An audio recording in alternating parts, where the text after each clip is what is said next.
I want you to do something with me right now. Close your eyes. Your eyes best be closed. And I want you to think about the part of your body that you dislike the most, okay?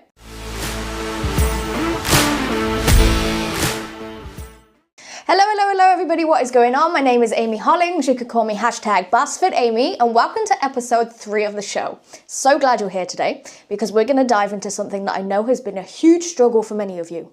Scale obsession. Now before we dive into it, I want to tell you, you are not alone. I know firsthand how easy it is to get caught up in that number on the scale, thinking it's the one thing that determines whether you're succeeding or failing on your fitness journey. But here's the thing. The scale's not the whole story, just one small piece of the puzzle. All right, I want you to do something with me right now. Close your eyes. Your eyes best be closed. And I want you to think about the part of your body that you dislike the most, okay? Maybe it's your stomach. Maybe it's your thighs, your arms, somewhere else. Usually with women, it's one of those 3, if not all of them. Now really think about it. Have you got it? Now here's the question. Do you know how much that part of your body weighs on its own? Chances are the answer is absolutely not. And that right there is the first problem. Most of us are so obsessed with the number on the scale, yet the scale doesn't tell us anything about where that weight is coming from. It doesn't tell you if you're losing fat, gaining muscle, or just dealing with water weight fluctuations. And yet so many of us are looking at that number and letting it define how we feel about our progress. Stupid, isn't it? But here's the kicker. The number on the scale doesn't reflect your body's actual transformation. Whew. Think about it. How many times have you stepped on the scale, saw a number that wasn't what you wanted, and immediately felt defeated? You start questioning your whole journey. You feel frustrated, you feel stuck, and then what happens next? Maybe you give up for a day or even longer. Before you know it, you've gained all the weight back you lost. You start thinking that you're not good enough. You get caught up in that negative cycle. I know exactly what that feels like. I've been there. We all have. But here's the truth. Losing weight and losing body fat are not the same thing. Let me say that again. They are not the same thing. And this is where most people go wrong. Here's the thing that's so important to understand. Weight loss is just a number. It doesn't tell you what's actually happening to your body. It doesn't tell you if you're losing fat, gaining muscle, or dealing with water retention. And this is a huge issue. A lot of people step on the scale, see a loss of 3 pounds and think, yes, I am making progress. But here's what they don't realise. That 3 pound loss could be water weight, not fat. And water weight doesn't change the way you look or feel. It doesn't make your clothes fit better. It doesn't give you that lean, toned body you were aiming for.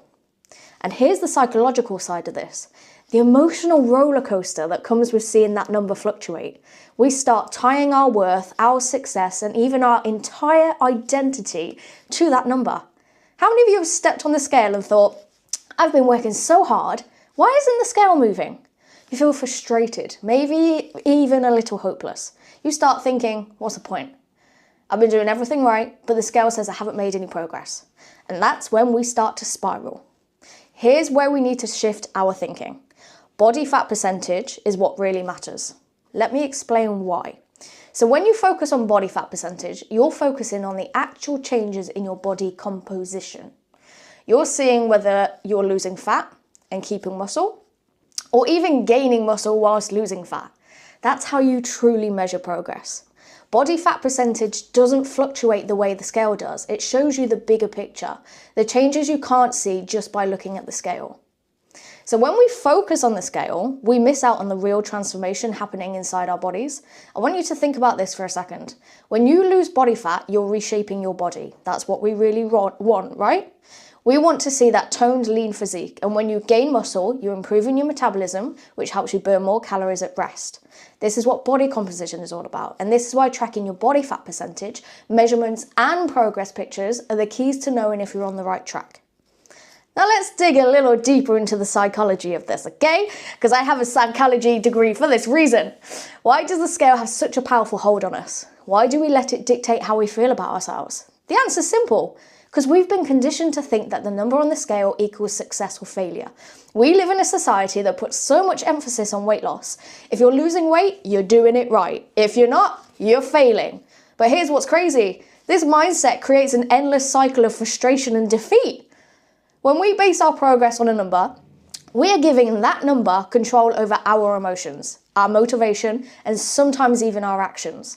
How many of you have felt the pressure to drop those pounds as fast as possible because you thought that's what would make you happy, or because you see loads of other people doing it on the internet?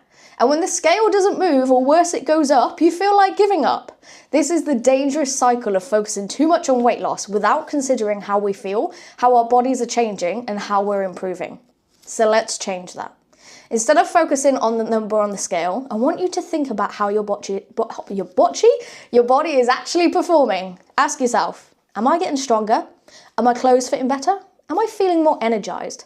If you focus on body fat percentage and body composition, you'll start seeing the progress you've been working for. It's about how your body looks and feels, not just what the scale says. Let me tell you, if you can break free from that scale obsession and focus on how your body is changing, you will free yourself from the mental burden that comes with weighing, okay? Now, I tell everybody to weigh themselves daily to track the fluctuations. But you'll stop measuring your success by a number and start measuring it by how you feel. You'll start seeing the real transformation that's happening. Muscle definition, fat loss, increased strength, and improved fitness. That's the kind of transformation that lasts. So here's the challenge I want to give you today. Stop letting the scale control your mood. Instead, start focusing on body fat percentage, measurements, and progress pictures to track the real changes. Embrace the process and trust that over time, these changes will lead to the body you've been working for. Remember, the scale is just a tool. It can give you some information, but it doesn't give you the whole picture. How you feel, how you perform, and how your body is changing. And most importantly, remember this. You're more than just a number on the scale. You are a work in progress, and that's something worth celebrating. So thank you so much for tuning in today. If this episode hit home for you, I'd love to hear from you. What's your relationship with the scale? How are you going to shift your focus away from weight loss and onto body composition? Let's keep the conversation going over on social media, or feel free to leave a comment below. Don't forget to subscribe for more content, and I'll see you in the next episode.